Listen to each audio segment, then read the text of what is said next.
How are you? Please subscribe, please subscribe, thank you. A solemn welcome, how are you, coffee, and allowed Karen to excavate the pit that would end her HOA leadership permanently. What action would you take if an individual attempted to take your personal belongings directly before your eyes? Leave a remark. From which location are you viewing this? And what is the most terrible HOA experience you've encountered? Allow me to rewind 18 months to the beginning of this entire ordeal. I'm Marcus Sterling, age 52, who dedicated 25 years to military supply management before wisely choosing to retire in the Highlands. My uncle Theodore bequeathed me this small cottage on what I believed was simply another scenic body of water in Colorado. The elderly gentleman was perpetually the eccentric relative, residing like a recluse, yet mysteriously possessing funds hidden in various places. The cottage wasn't particularly impressive. It featured 2 sleeping quarters, a single washroom, and a cooking area that seemed straight out of 1970. However, that vista was incredible, lounging on the rear veranda with dawn brew, observing the fog ascend from the utterly calm surface as water birds echoed to one another. That's the sound of tranquility following years of armed forces turmoil. The body of water resembles a droplet. It covers 47 acres of unspoiled alpine liquid encircled by 12 unpretentious residences. Nothing extravagant, merely ordinary individuals seeking serene places for their later years. At least that's what I assumed until I encountered Karen Whitmore. Karen relocated to a home 3 doors away approximately 6 months following my arrival. She drove a white BMW, had white dental work, and told white untruths. Her entire demeanor shouted, "I'm out of place here, but I'm assuming command regardless." She's 48, markets properties, and is wedded to an aspiring municipal legislator named Derek. In under 2 weeks after settling in, she secured the position of HOA head. It's remarkable how that occurs when you're the sole person eager for the role. My initial warning sign ought to have been her self-introduction. I was outside on the pier tinkering with my vessel's motor, the Chris craft I'd acquired as a ruin and devoted 3 years to refurbishing. Each screw, each section of hardwood, each metallic accent had been meticulously reconstructed. She approached clacking in those absurd high shoes, flashed her property agent grin, and remarked, "Oh, you're the armed services individual. Well, I trust you comprehend that we uphold specific norms in this area." Specific norms, as if that expression isn't laced with superiority. The vessel turned into her fixation. Excessively large, she claimed. Too noisy. Failed to align with the visual concept she envisioned for our lakeside group. Disregard the fact that several other piers hosted crafts of comparable dimensions. Ignore that mine was likely the most attractive ship on the liquid. Karen had determined I was the issue, and Karen invariably achieved her desires. The aroma of her fragrance, and pricey concoction that likely exceeded my monthly food expenses, remained on the pier well after her departure, yet blended with the genuine odor of cedar roofing heating under the early rays and the tar from aged pier supports. It seemed like an intrusion, as though somebody had dispersed synthetic blooms in an authentic botanical space. That initial infringement notification came on a Tuesday. Neat ivory stationery, formal HOA stationery, and sufficient juridical-sounding warnings to scare anybody unfamiliar with the facts. Overlarge leisure craft breaches group visual norms according to Agreement 14.7b. 200 per day until eliminated. Here's the fact about armed forces preparation. It instructs you to collect data prior to responding. Thus, rather than becoming furious, I became inquisitive. Who was this lady who believed she could command a former military leader on his personal land? And more crucially, what was I unaware of regarding Uncle Theodore's modest bequest that could alter the situation completely? Because if there's one lesson from 25 years in supply management, it's that the individual possessing superior data typically prevails. An intuition suggested Karen hadn't conducted her research as thoroughly as she believed. Karen didn't delay in intensifying the pressure. 3 days following that initial infringement notice, she convened an urgent HOA gathering. Naturally, she set it for 2 p.m. on a Wednesday when the majority of employed people were unavailable. Typical dominance tactic, rig the odds, dominate the story. Triumph automatically. I appeared regardless, holding my small green field journal and a container of brew that had a superior aroma than Karen's costly scent already suffocating her immaculate sitting area. Her residence resembled a furnishings display detonation, full of pale hide and transparent surfaces meant to deter guests from contacting anything. She'd assembled her typical followers, 3 pensioners who agreed with all her statements, plus Derek hovering in the background like an anxious bookkeeper tallying another's funds. "Ladies and gentlemen," Karen commenced, activating her portable computer with the dramatic accuracy of a litigator declaring homicide accusations. "We face a circumstance that endangers the essence of our whole group. A slide presentation, 20 pages concerning my vessel. I'm serious. She'd captured images of my Chris-craft from odd perspectives. Lower views that rendered it akin to the Titanic, broad views that inexplicably made a 30-foot craft seem to engulf the whole body of water. The lady possessed skill, I'll grant her that. Malevolent skill, but skill all the same. Mr. Sterling's craft? She declared craft as if it were a communicable illness, surpasses our dimension limits, and generates hazardous sailing risks. Moreover, the motor sound interrupts our serene group ambience during dawn periods. I remained seated absorbing this Oscar-worthy display, recording each allegation in my journal. My former superior used to state, Sterling, when somebody's excavating their own tomb, don't seize the tool. Simply provide them a larger one. When she concluded her spectacle, I lifted my hand courteously. Mom, I value the display. Expert level, but I possess some inquiries. Her property agent grinned, strained like a string instrument cord on the verge of breaking. Could you explain these dimension limits? I've examined our agreements doubly, in fact, and cannot locate explicit craft length boundaries. I browsed through my version, each pertinent part highlighted with tidy armed forces accuracy. Well, Karen's tone rose. It's evidently suggested in the visual norms provision. Suggested. Fascinating. I recorded a note, the writing instrument scraping audibly in the abrupt silence. Second inquiry. Derek possesses 2 water scooters plus that speed boat. What's their total length? Because from my pier, they appear approximately equal to my solitary craft.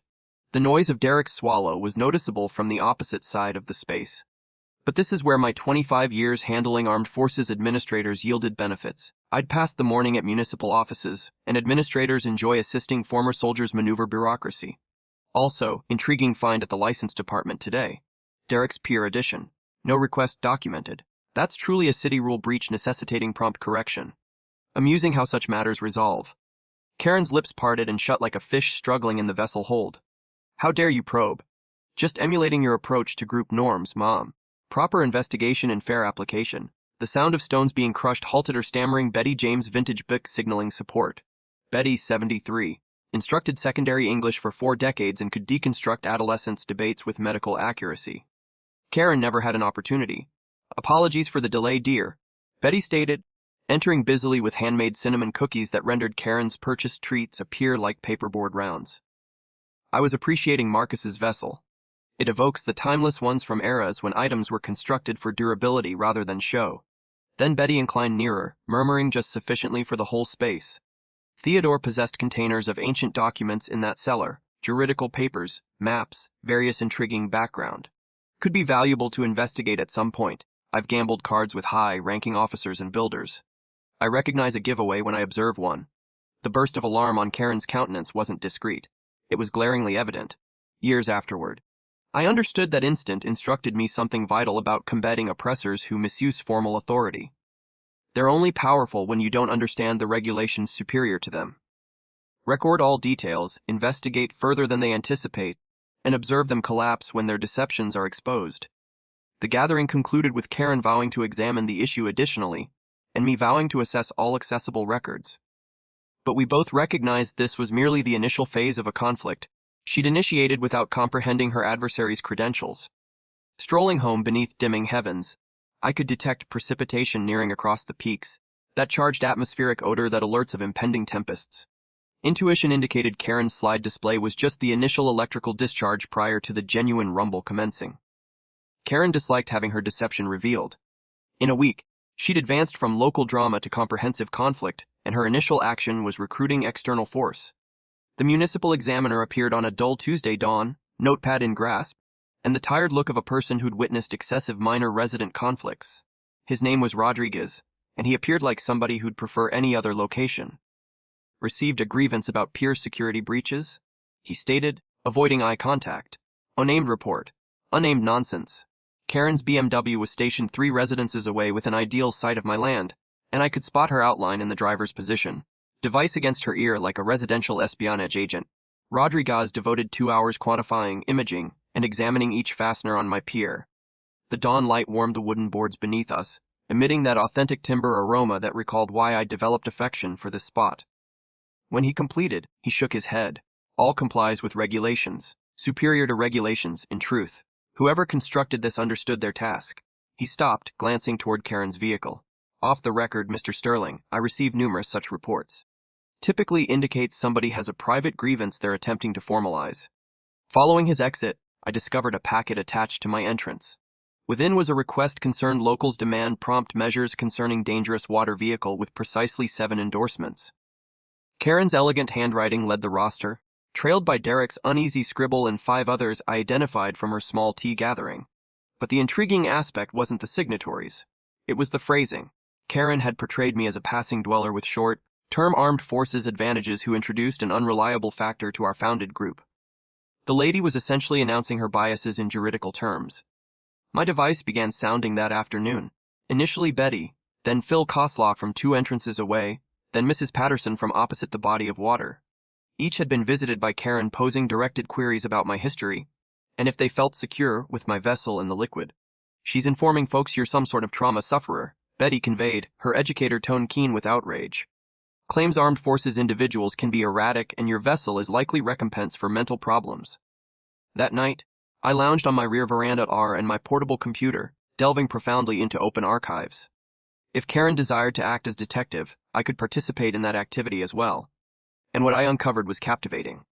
Derek Whitmore, aspiring municipal legislator, had been utilizing HOA upkeep funds to compensate his siblings' gardening firm. $18,000 across 2 years, all for urgent group enhancements that somehow remained unfinished. The bills were open archive. Derek had submitted them for fiscal reasons. Even better, Karen's property license had 2 formal grievances lodged against it. One for falsifying land conditions and another for forceful marketing methods. Neither led to revocation, but they depicted an individual who bent guidelines when convenient. Phil rapped on my entrance around 8 bearing 2 additional ledgers and a stern look. Phil's a builder, constructed half the piers on our body of water, and he possesses the sort of hands-on insight that derives from 40 years managing people's renovation dreams. "Karen visited my workshop today," he stated, positioning himself in Uncle Theodore's age-swaying seat. "Desired me to examine your pier, discover an issue." When I informed her it was sturdy as Gibraltar, she proposed compensating me for a more detailed assessment. The night atmosphere carried the noise of liquid slapping the coast blended with the far-off drone of an angling craft engine, standard tranquil lake noises that Karen was attempting to taint with her fabricated turmoil. "There's another matter," Phil proceeded. "She's been inquiring regarding your uncle. Desires to know if he ever referenced land limits, liquid privileges, things like that. Became truly engaged when I noted Theodore was always confidential about his juridical matters. That evening, I reached a conclusion that would transform all. If Karen wished to probe my history, I'd probe Theodore's inheritance. The seller Betty referenced was summoning me, and intuition suggested Uncle Theodore's private juridical matters might contain shocks that would render Karen's slide displays appear like preschool art. I'd absorbed in the armed forces that the optimal protection is frequently a better comprehension of the combat zone. Time to survey the landscape Karen wasn't even aware existed. The following dawn brought the aroma of precipitation on evergreen spikes, and the initial genuine hint that this conflict was about to change in manners Karen couldn't conceivably foresee. Karen's third intensification arrived with attorney stationery, and the type of juridical warnings that cause most individuals to surrender quicker than a fragile structure in a storm. The packet was substantial, costly, and delivered by a messenger who appeared like he'd prefer any other place than our serene lake group. Notification of plan to seek juridical measures, blared the title in bold classic font. Karen's counsel, some urban predator named Bradley Finch, had composed 3 sheets of juridical jargon requiring my vessel's prompt elimination, plus compensation for reduced land worths and group interference. They demanded $5,000 and endorsed pact that I'd never anchor anything bigger than a small boat without OA consent. I was perusing this work of art on my rear veranda when my device rang. Emma, my offspring, contacting from her final year at the state university. "Dad, what on earth is occurring there?" Her tone held that blend of worry and frustration I recalled from her adolescent period. Derek Whitmore's spouse connected with me on social media, then devoted 20 minutes sending messages about her concern regarding your adaptation difficulties. That overstepped a boundary. Targeting me was one matter, but involving my child in Karen's mental combat. The lady had just announced complete conflict without realizing she was provoking a dormant predator with armed forces preparation and ample free time. "Emma, dear, would you enjoy assisting your father with an investigation task?" 3 hours afterward, Emma showed up with her portable computer, a sack of Asian cuisine, and the sort of resolute look she'd received from her mother. We arranged on the cooking surface like a control hub, encircled by food boxes that permeated the cottage with the smell of herbs and spices. "Okay, Dad, I've been exploring Karen's online presence, open archives, even her property evaluations. This lady has a habit," Emma displayed a data sheet that would have impressed my former supply superior. She's performed this previously. 3 separate areas, always aiming at unmarried males or anybody she believes doesn't belong. But the true treasure was in Theodore's cellar, and it required until midnight to locate it. Containers upon containers of papers, some from the 1960s, all carefully arranged in Theodore's neat script. Land maps, fiscal records, exchanges with counsel, liquid privilege requests. The man had preserved all. The advancement occurred when Emma located a plain folder labeled Lake Purchase 1962-1978 in Theodore's exact writing. Inside were titles, pacts, and transaction records that narrated an amazing tale. Dad, examine this. Emma's tone was taut with thrill. Uncle Theodore didn't merely acquire lakeside land. He acquired the body of water itself. The papers were utterly transparent once you understood their interpretation. When the initial builder failed financially in 1963, Theodore had discreetly bought not only his cottage plot, but each segment that encompassed liquid privileges. Title by title, year by year, he'd gathered possession of the whole lake bottom, liquid volume, and all sailing privileges. The juridical wording was outdated, but clear. All liquids, enhancements upon them, and sole sailing benefits forever. Theodore possessed every particle of liquid Karen persistently termed group land. This is unbelievable. Emma exhaled, verifying the titles against present land diagrams. Every additional residence around the body of water, they possess up to the peak liquid level, but their titles explicitly omit liquid privileges. Those were already held by Theodore. My device vibrated with a message from Phil. Karen's been requesting builders for quotes on significant pyre projects. Rumor is she's organizing something major for the warmer season. I displayed the note to Emma, and she smiled with the type of playful joy that recalled precisely why she'd been challenging as a youth. Dad, she has no clue what she's entering, does she? The following dawn, I contacted Jennifer Patel, a land counsel Betty had suggested. Intelligent lady, keen as a blade, and she'd managed numerous OA conflicts. When I described what we'd discovered, the quiet on the line endured so long I believed the connection failed. Mr. Sterling, she eventually stated, I must view these papers right away. If what you're describing is correct, we're no longer discussing an HOA breach situation. We're discussing 30 years of unauthorized entry on private land. That afternoon, while Jennifer examined Theodore's documents, I lounged on my pier hearing the soft slap of liquid against the supports. My liquid, my body of water, my 47 acres of immaculate alpine haven that Karen had devoted months menacing to oversee. The paradox was exquisite, but I'd gained something key from my years overseeing armed forces distribution networks. Data is only potent when you comprehend precisely how and when to apply it. Karen was still intensifying, still issuing warnings, still excavating herself further into a cavity she wasn't even aware of.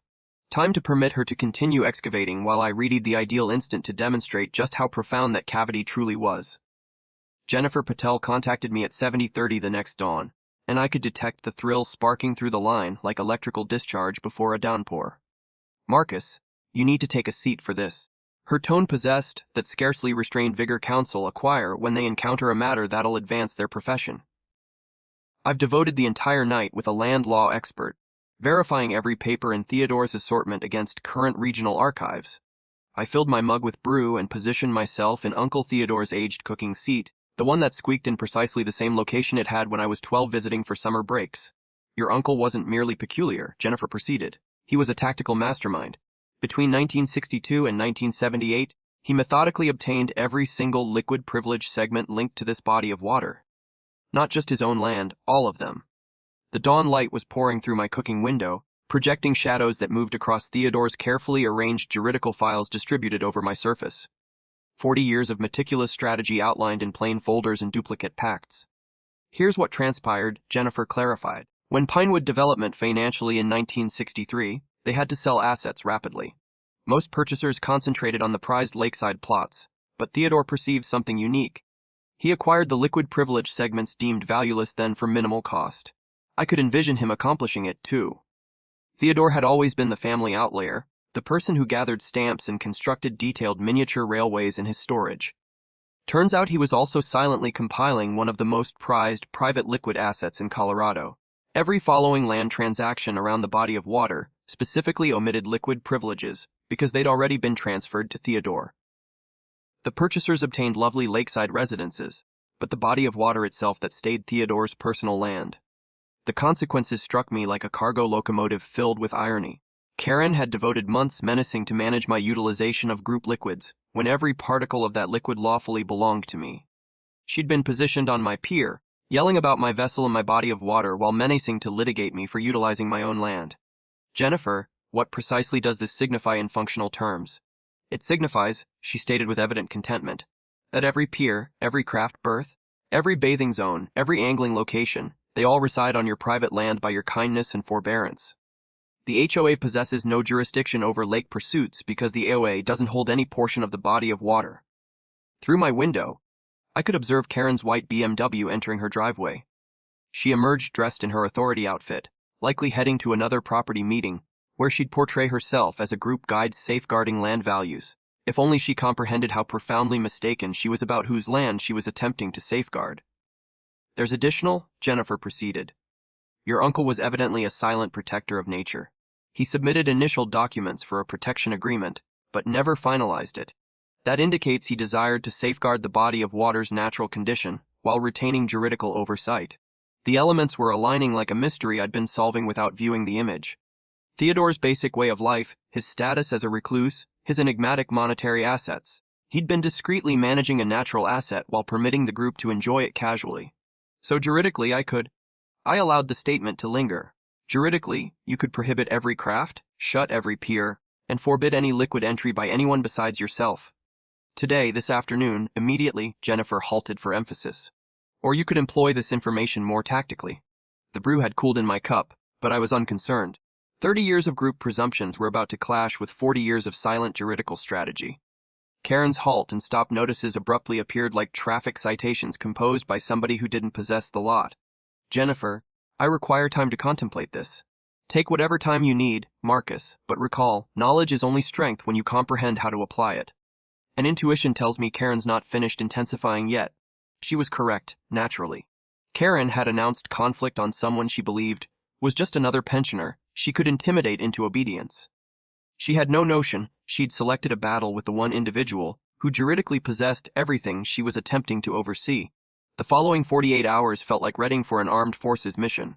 Except instead of supply management and distribution chains, I was harmonizing counsel, nature experts, and a remarkably clever web of exasperated locals who'd been awaiting years for someone to humble Karen.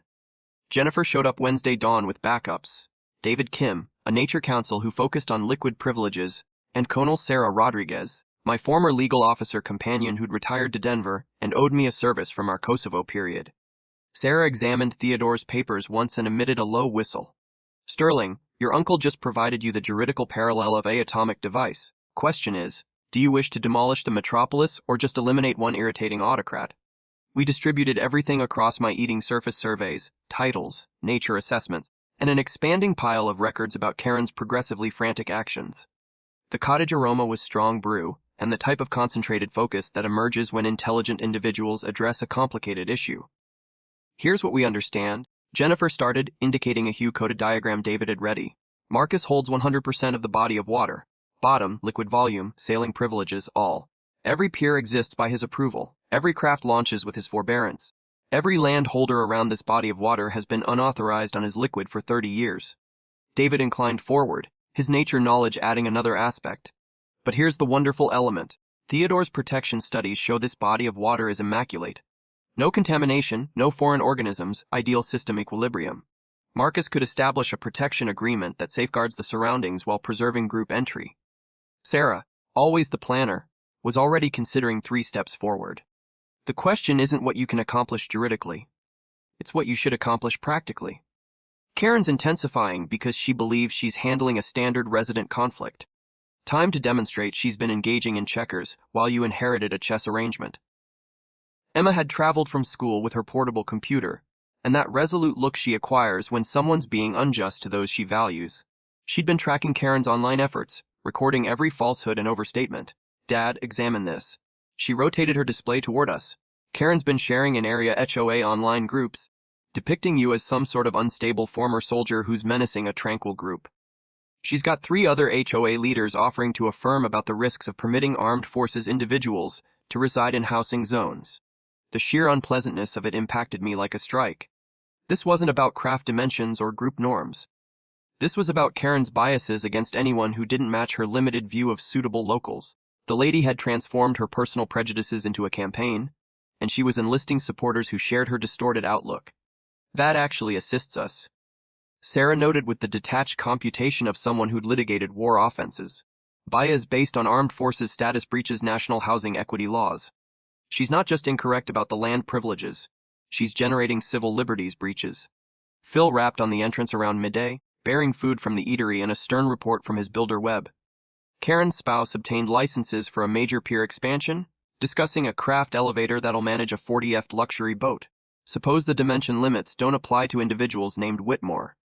Betty arrived 60 minutes later with homemade fruit dessert and 40 years of instructing experience that had taught her how to identify oppressors and the individuals who support them. She'd been discreetly arranging the area opposition, and her data web would have amazed intelligence agencies. 5 households are prepared to affirm about Karen's torment, she reported. The Johnsons, the Patricks, old Mr. Henderson, the fresh pair in the Azure residence, and unexpectedly, the Williams. Karen believed they were faithful backers. We devoted the afternoon creating what Sarah termed our tactical disclosure schedule. Stage 1, permit Karen to keep intensifying while we record it all. Stage 2, disclose the land possession at peak effect. Stage 3, enact an equitable lake utilization pact that shielded everyone except Karen from future mistreatment. The essential, Jennifer clarified, is scheduling. We want Karen completely dedicated to her juridical warnings before we show her how vacant they are. Let her employ costly counsel, submit formal grievances, perhaps even initiate real lawsuits. The further she excavates this pit, the more dramatic her downfall will be. David was already composing a protection agreement that would eternally safeguard the body of water while establishing a group entry pact.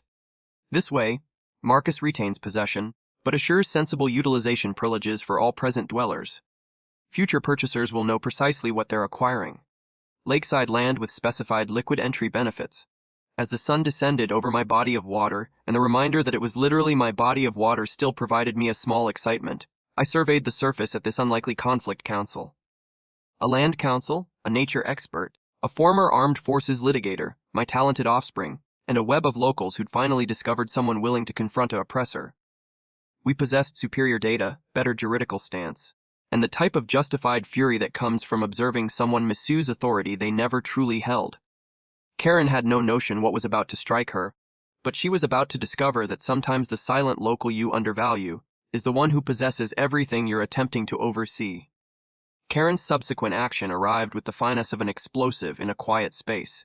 She submitted a genuine lawsuit, not merely warnings anymore, but authentic juridical documents demanding my vessel's elimination, $5,000 in compensation, and a lasting order preventing me from interfering with group peace with overlarge water vehicles.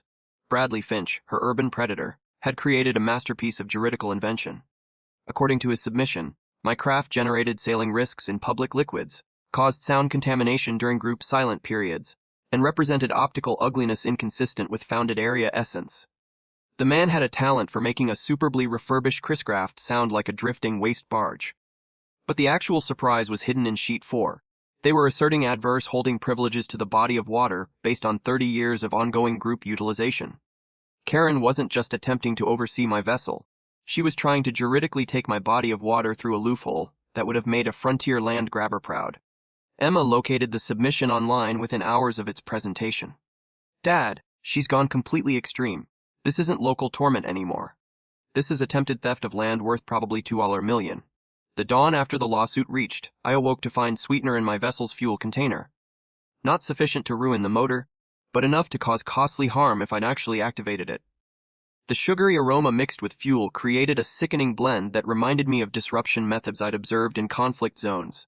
Phil's monitoring device had captured a dark figure near my pier around 2 a.m., but the picture was too dim for definite recognition.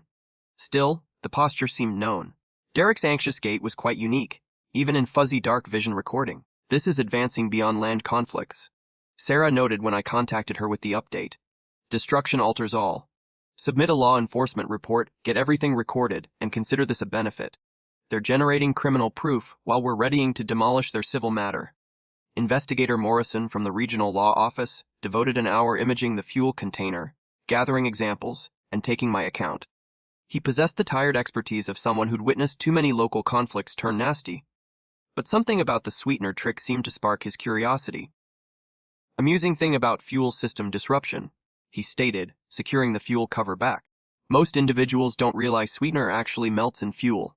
Creates a thick liquid that'll clog fuel paths and sprayers. Whoever did this knew precisely what they were accomplishing. That afternoon, Karen advanced from destruction to reputation attack. She'd persuaded a news channel to broadcast a story about HOA battling armed forces bullying, complete with striking footage of my vessel captured from perspectives that made it appear like a warship menacing a calm pool. The journalist, some eager youth named Blake Morrison, had clearly accepted Karen's story entirely. Dwellers of this serene lakeside group say they're existing in dread of revenge from a previous warrior who declines to adhere to fundamental group rules. He declared in that urgent manner local broadcasts use for tales about lost animals.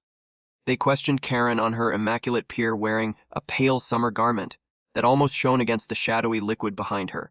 We're just attempting to preserve the tranquil essence that drew us all to this unique location, she stated with the type of injured purity that would have earned her a prize if performing compensated better than property sales. But Karen made one vital error in her broadcast plan. She kept mentioning our group body of water and shared liquids in every discussion.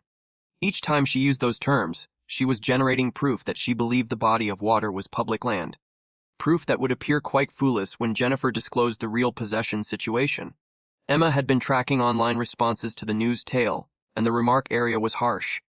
Half the audience were accepting Karen's suffer story, but the other half had apparently handled similar OA despots and were solidly supporting me.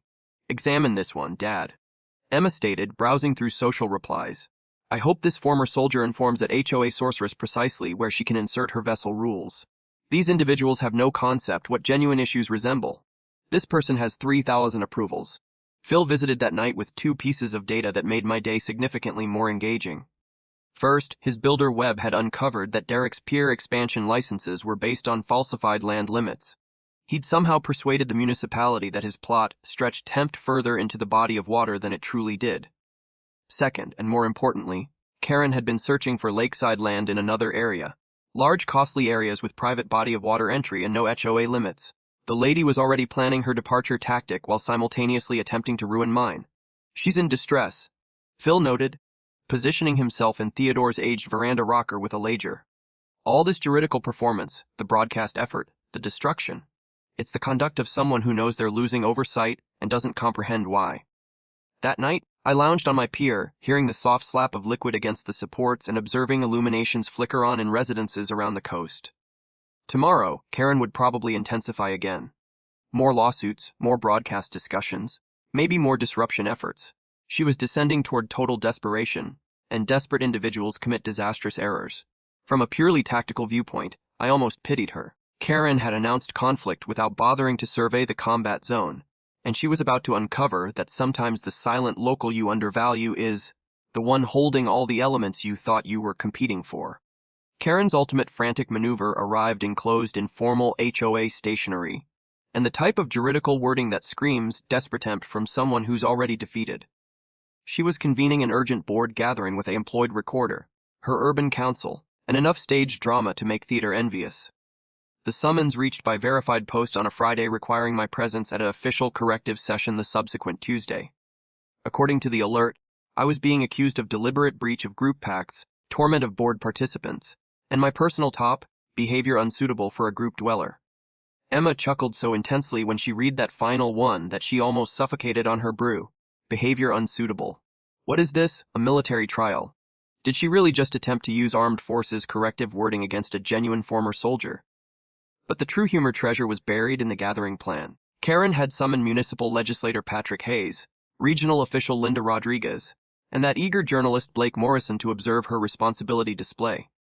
She was planning to publicly shame me before local authorities and broadcasts, apparently unaware that she was about to trigger the largest juridical explosion in state history.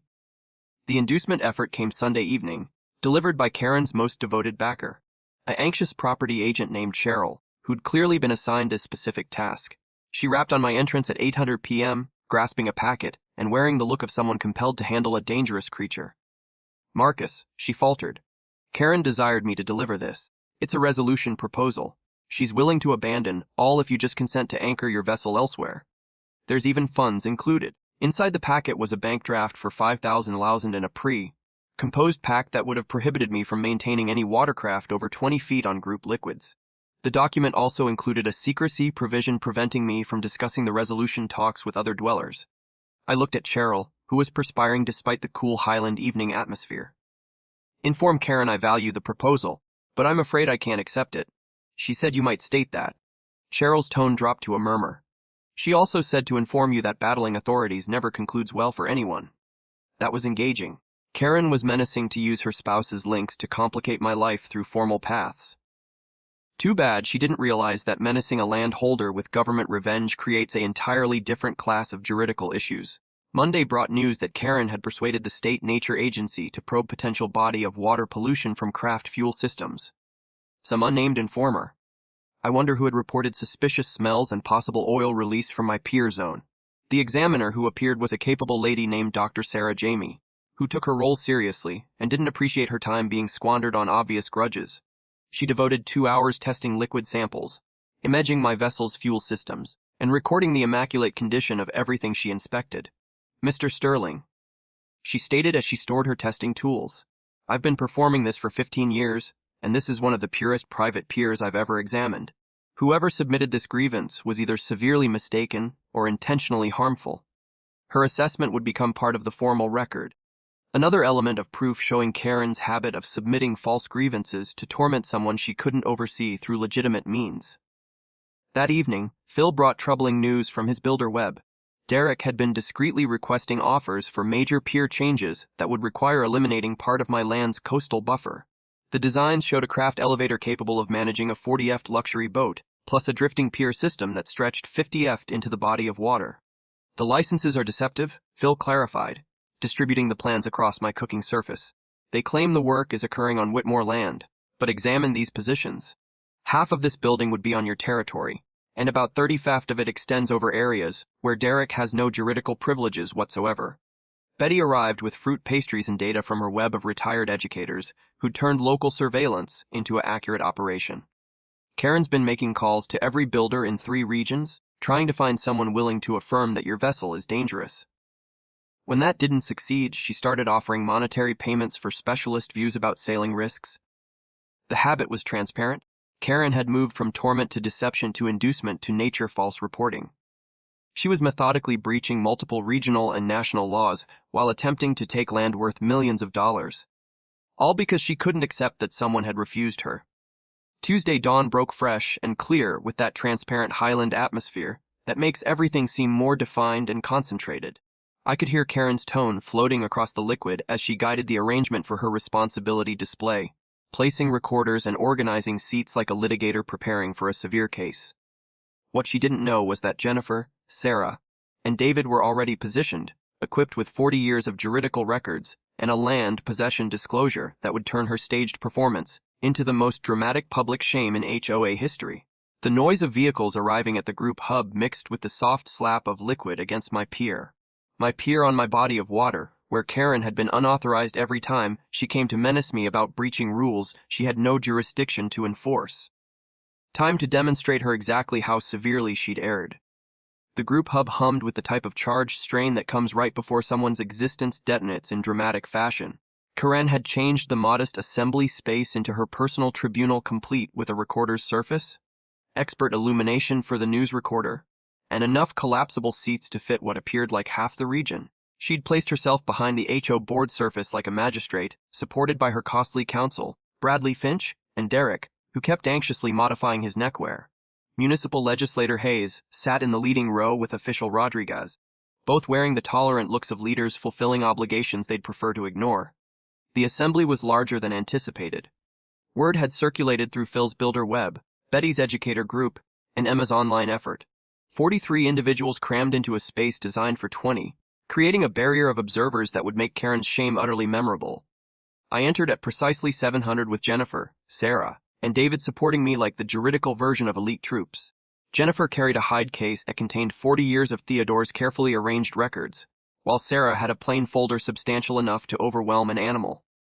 Karen's grin could have energized the structure. Mr. Sterling, thank you for ultimately participating in this overdue responsibility meeting. Her tone carried that overly sweet superiority she used when she believed she held all the advantages. Blake Morrison placed his recorder for the ideal perspective while Karen began her ready declaration about group norms and collective duties. She'd clearly practiced this display, motioning dramatically toward enlarged images of my vessel that made it appear like a massive warship menacing an angling pool. "Ladies and gentlemen," Karen declared, her property training obvious in every rehearsed motion, "we're here to tackle a circumstance that endangers the very essence of our tranquil lakeside group. Mr. Sterling has repeatedly breached our dimension limits, disregarded our visual directives, and when faced about these sensible worries, responded with torment and bullying." Bradley Finch rose to present their juridical case, complete with a slideshow that belonged in a tribunal rather than a group hub. Land values, sailing risks, sound pollution grievances. He'd constructed an impressive case based on the basic presumption that Karen had any juridical jurisdiction over body of water activities. The accused's craft, Finch stated with courtroom seriousness, represents a clear breach of founded group norms governing shared liquid resources. We demand prompt elimination, compensation for group interference, and a lasting order preventing similar breaches. The audience moved uneasily. This felt more like a persecution trial than a local conflict, and several individuals were already appearing uncomfortable with Karen's litigator theater. Then it was my opportunity. I rose gradually, the way I'd learned to demand focus in armed forces reports, and nodded respectfully toward the municipal authorities and news recorder. "Thank you, Legislator Hayes, Official Rodriguez, members of the group. I value everyone devoting time from their night for this significant conversation." Jennifer opened her case with staged accuracy that matched Karen's display. "However, before we discuss vessel rules, there's something everyone should understand about this body of water." Karen's grin wavered slightly, but she was too dedicated to her plan to halt now. "Ms. Whitmore has devoted considerable time discussing group norms for shared liquid resources," I proceeded, accepting a substantial folder from Jennifer. "But there's a basic problem with her whole argument." The space became utterly silent except for Blake Morrison's recorder capturing every instant. "This body of water isn't a shared resource." I unfolded David's Hue coded survey diagram, the one that showed land limits in devastating detail. "I possess it. Every particle, every unit of liquid bottom, and sailing privileges." The quiet was so total you could hear the structure's air system. Karen's countenance went from assured flush to doubtful pale to terrified white in about 3 seconds. "What you're viewing," Jennifer declared, rising to address the assembly like an instructor delivering a talk, "is 40 years of juridical records showing that Marcus Sterling inherited complete possession of this 47-acre body of water from his uncle, Theodore Sterling." She displayed the original 1962 title, Theodore's Methodical Land Acquisitions and Liquid Right documents that predated every residence around the coast. Every pier, every craft berth, every bathing zone exists on Mr. Sterling's private land by his forbearance and approval. Karen found her tone, though it emerged more as a rasp. "That's unfeasible. This is group liquid. We've been utilizing it for 30 years. By the kindness and casual approval of Theodore Sterling," Sarah interjected with litigator accuracy. "Approval that was never juridically granted, and can be withdrawn at any time." Bradley Finch appeared like a man who just realized he'd been arguing a professional negligence case. His costly lawsuit wasn't just incorrect, it was dramatically, embarrassingly profession-harming wrong. He was litigating a body of water owner for using his own body of water. Blake Morrison's recorder captured Karen's look as the consequences sank in.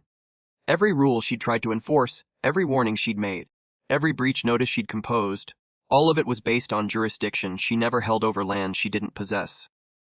"So when you demanded that I eliminate my vessel from group liquids," I stated with the type of calm contentment that comes from holding superior advantages, "you were actually unauthorized on my pier to menace me about using my own body of water." Official Rodriguez inclined forward, her political senses recognizing a catastrophe when she observed one. "Mr. Sterling, what precisely does this signify for the group?" "It signifies," I replied, looking directly at Karen's stunned countenance, "that I could juridically forbid every craft, close every pier, and prohibit all liquid entry by anyone other than myself. Today, right now, this very instant." The crowd's collective breath intake sounded like wind rushing through evergreens. "But I won't," I proceeded, watching relief spread through the space. "Because unlike some individuals, I believe in being a good local."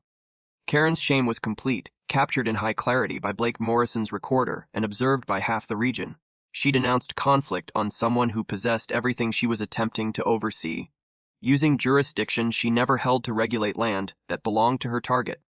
The lady who'd devoted months calling me a disruptor had just been revealed as the person unauthorized on private land to torment the actual holder. Victory complete. The group hub cleared with the hum of individuals who'd just observed something they'd discussed for years. Karen remained immobile at the board's surface, staring at Jennifer's juridical documents like someone interpreting her own demise record, while Bradley Finch stored his case with movements that screamed, profession, ending negligence lawsuit. Derek approached with the anxious gait of a man whose existence had just collapsed. Marcus, we Karen always stated, if we'd understood. He couldn't complete the statement, probably calculating juridical costs in his mind. Derek, we're locals, I stated, offering my grasp. This doesn't have to ruin anyone who's willing to be sensible. Karen stepped down via electronic message within 24 hours, and had a sale indicator placed quicker than Phil could say, farewell. Betty secured the urgent HA vote with an agenda of treating individuals like humans instead of land breaches. And her initial action was expressing regret to me on behalf of the group. But the true wonder happened in what followed. The Theodore Sterling Memorial Protection Fund started that warmer season, and watching Emma present the first awards to nature law learners brought moisture to my vision. Uncle Theodore's silent mastery was finally receiving the acknowledgement it merited, funding the next generation of individuals who'd safeguard places like our body of water. Phil arranged monthly maintenance days that turned into group festivities. Families eating outdoors on the coast, children learning to angle from the piers, pairs watching sun descents from the liquid. Exactly what Theodore had imagined when he devoted 40 years discreetly protecting this small piece of heaven. The yearly former soldiers angling competition became renowned, attracting participants from 5 areas and gathering thousands for soldier assistance programs. The aroma of cooked meat mixed with evergreen atmosphere every August, while veteran warriors shared tales and taught young ones how to throw correctly. Jennifer's free HOA assistance helped dozens of landowners combat similar conflicts across the state. Her slogan, borrowed from my armed forces days, became doctrine for landholders. Understand your privileges before someone else pretends they possess them. She kept Theodore's tale as primary evidence in every display about conducting your juridical research. Blake Morrison secured an area broadcast prize for his continuation series on group recovery, and the body of water became an example in nature law institutions. Learners visited every term to comprehend how private possession could safeguard public benefits when guided by insight instead of avarice. 6 months afterward, I was observing sunset color the liquid golden when Emma contacted with news that made Uncle Theodore's inheritance complete. The state had designated our body of water as a model protection location, eternally shielding it from building while preserving group entry. Dad, she stated, you know what the best part is? Karen tried to join the HOA board in her new group, but someone there had read the news tales. They rejected her completely. The water birds were echoing across liquid that would never be menaced by minor despots again, their voices blending with joy from children bathing near Betty's pier. The evening atmosphere carried the aroma of grill smoke and the satisfaction of a group that had learned to value what they possessed instead of trying to oversee what they couldn't. Sometimes fairness isn't about penalty.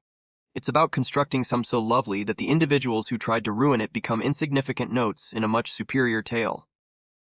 Every night I lounge on my pier with brew that tastes like triumph, watching families enjoy liquid that's been shielded for 60 years and will be treasured for 60 more. Uncle Theodore's silent insight had created something Karen's minor dictatorship never could. A genuine group based on regard instead of greed. That's what occurs when oppressors select battles with individuals who know the actual rules instead of the invented ones. Share your HOA terrible tales in the remarks. We examine every single one, and your ordeal might be highlighted in our next installment. Subscribe to HOA Tales for weekly accounts of area despots, getting precisely what they merit. And activate that alert because next week we're covering the HOA that tried to take a handicapped former soldier's assistance animal.